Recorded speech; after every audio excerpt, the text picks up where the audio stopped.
Russia is laying out demands for scaling back its military presence near the Ukraine border. The proposal includes not allowing Ukraine to join NATO. It also asks U.S. to refrain from developing any military cooperation with former Soviet states that are not already in NATO.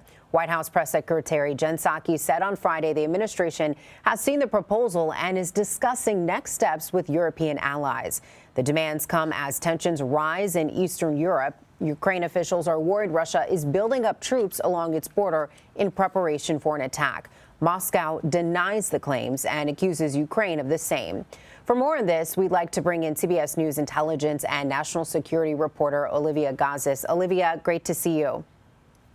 It appears It appears that Russia is trying to use the threat of war to get compromises from NATO. And is Putin trying to reestablish Cold War era alignments?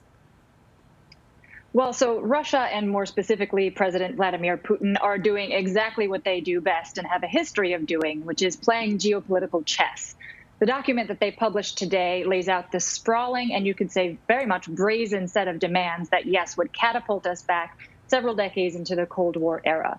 It's remarkable not only for what it contains, but because this is what should be closely held, closed-door diplomacy being flung out into the open by the Russians in order to see what we do in response. So as you mentioned, among their demands are that the Ukrainians are never allowed to join NATO and that NATO membership is not extended to any other former Soviet countries, not establishing any military bases in any of those countries, and stopping all NATO military activities and drills near Russia.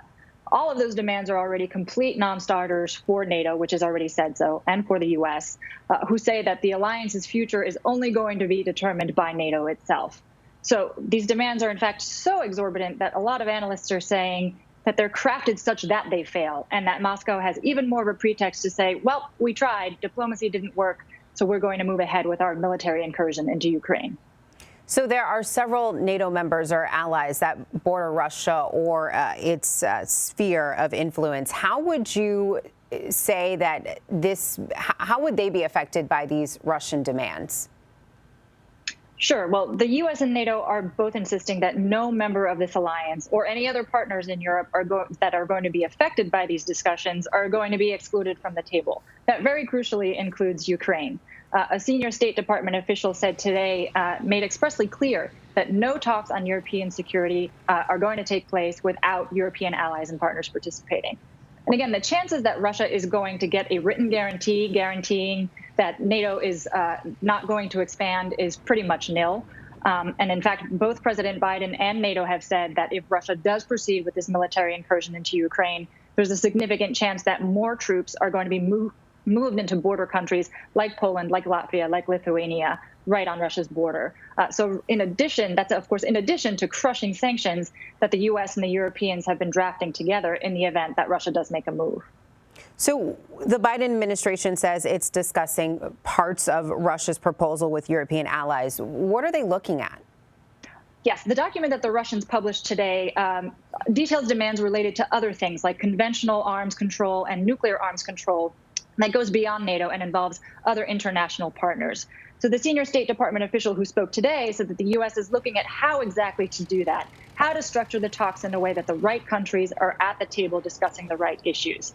Interestingly, this official said that the U.S. and other countries are particularly interested in an immediate Christmas ceasefire and in a possible prisoner exchange, and that those things are under active discussion. It sounds like the U.S. and its partners is going to get back concretely on the Russian proposal sometime next week. So is Russia willing to make compromises, and what kind of agreement would they be willing to settle on? Sure. I think the only person who knows the exact answer to this question is Vladimir Putin. It's possible, again, that the documents that they've put out today are an opening offer to initiate some kind of diplomatic talks, but they could be this flimsy throwaway promise that diplomacy failed and Moscow now gets to move in militarily. We'll know for sure once the U.S. does get back to Russia and makes its move on the chessboard. What is for sure is that the situation is still at a rolling boil. The Russians have not backed down militarily. They have escalated their rhetoric. And that's all despite the really intensive diplomacy that the U.S. has engaged in thus far. So in other words, and in short, they're not backing down yet. Olivia Gazis, thank you.